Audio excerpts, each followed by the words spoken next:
Hi there, in this video you're going to learn about slope-intercept form. Okay, so slope-intercept form, the slope-intercept form of an equation is y equals mx plus b, where m is a slope and b is the y-intercept. So here we have it in symbols, y equals mx plus b. M is your slope, b is your y-intercept. This is not your y-intercept. This is your y-intercept. Do not get them mixed up.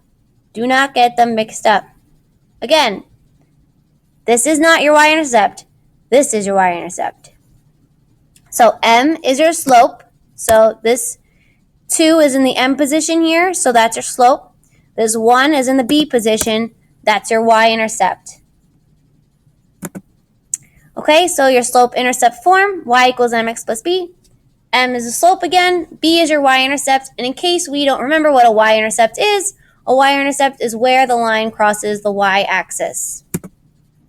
So state the slope and the y-intercept of the graph of y equals 1/4 x minus 6. So write this in y-intercept form first. So we can tell just by looking at this what the slope is and what the y-intercept is. Okay, so first we need to see this is not in this format because if you notice, there's a minus here and there's a plus here. So how am I going to change it so that this minus stays a minus 6, but I'm not ruining the value here? Well, minus 6 is actually the same thing as saying plus negative 6, right? So here it is in slope-intercept form. Y equals mx plus b. Negative 6 would be your b. If you notice, I didn't change the value of anything here. This is the same thing as this. You need to be able to recognize these two equations are the same. What is the slope? What is in the m position? 1/4. What is the y-intercept? What's in the b position? Negative 6. All right, perfect. So now you know your slope. Now you know your y-intercept. Here is your next example. State the slope and the y-intercept of the graph of negative 4x plus y is equal to 2.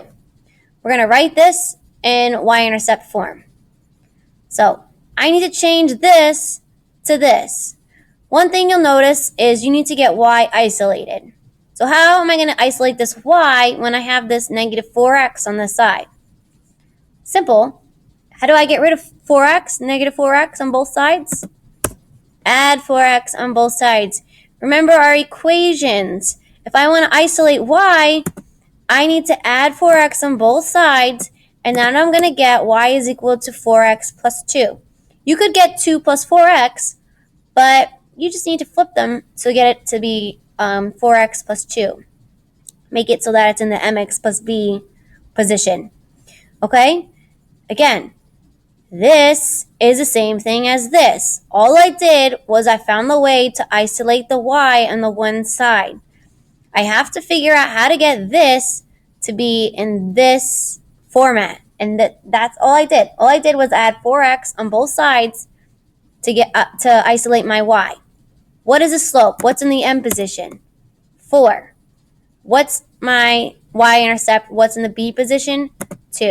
In other words, this line has a slope of 4, and it's got a y-intercept of 2. It crosses the y-axis at the 2. Oh, here is our next example. Oh, actually, we're doing graphing now. So you can use the slope-intercept form to graph a line. Graph y equals negative 2x plus 3 using the slope and y-intercept. First, you need to make sure, is this in y equals mx plus b form? Yeah, it is. Y equals mx plus b. Find the slope. What's in the m position? Negative 2/3. What's in the what's in the b position? What's in the y-intercept position? 3. Graph the y-intercept. So it crosses the y-axis at the 3. So it's 0, 3. That is the ordered pair. So where I'm graphing the y-intercept, it's at 0, 3. And now you just follow your slope for the rest of the points. I want you to think of the slope, this negative 2/3, as rise over run. You're rising negative 2, and you're running across positive 3. 1, 2, 3. right? Negative 2/3. Again, falling or you're rising, whatever, 1, 2 down, and you're going across 3. Now, again, think of it like this. Vertical change over horizontal change. Change in y over your change in x. It's the same thing. Rise over run. Vertical over horizontal. Change in y over change in x. Okay, so your vertical change is down 2. Your horizontal change is positive 3. Down 2, right 3. Now, in case you didn't notice, negative 2/3, you can get this value by doing 2 divided by negative 3. They are both the same. 2 divided by negative 3 is the same thing as saying negative 2 divided by 3. You still get negative 2/3. So you can actually use this as your slope too. This 2 over negative 3. So that's what I'm going to do. I'm going to go up 2, and then I'm going to go to the left 3. Okay? It is the same thing. Notice that all my points come out to a line. So I'm going to graph a line here.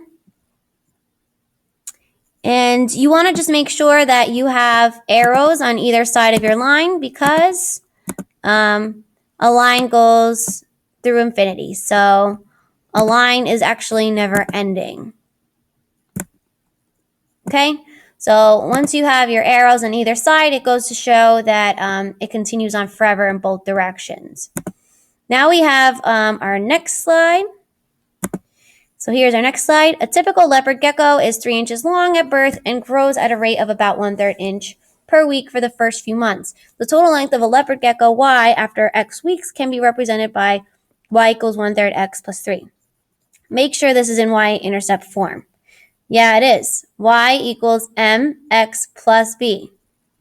Find your slope. So your slope is 1/3, right? Because that's in the m position. Find your y-intercept. What's the b? 3. So you're going to graph the y-intercept. So it crosses the y-axis at the 3. So your coordinate for that is 0, 3. And now you just want to follow your slope. Your slope is 1/3. So I'm going to go up 1 because it's positive 1. Vertical change, positive 1 over your horizontal change. So it's your change in y over your change in x. So I'm going to go across 3. Same thing. Up 1, across 3. Now, this 1/3 is actually the same thing as saying negative 1 divided by negative 3. They are both the same exact thing. Think about it. Negative divided by negative is a positive, guys, right? So, start off here. Down 1, to the left 3. Same thing. Down 1, to the left 3. And you should end up getting all your points to be in a line. So now I'm going to graph. I'm going to graph a line here. And I'm going to make sure that I have arrows on both sides of that line. Just because your line goes on forever. In other words, I can still continue going up 1, right 3, down 1, left 3. Okay? I can still continue that in either direction. So your concluding thoughts, make sure your equation is in slope-intercept form before you begin anything. So you need to make sure that it's in this slope-intercept form. If it's not, then you need to move stuff around to isolate the y and the left, okay? Whether that means combining like terms, whether that means, just keeping your equation balanced. M is your slope, right? Slope is the same thing as saying change in y over change in x. Rise over run. How many up or down? Vertical change over how many left or right? Horizontal change. Okay, if you don't know where to go with your slope, remember, vertical change over horizontal change. Change in y over change in x. There are only so many ways that I can tell you about what direction you're supposed to move in your slope. And then b is your y-intercept. So 0, comma b is where does the line cross the y-axis? What does y equal when x equals 0? All right, thank you for watching. I hope you learned about slope-intercept form.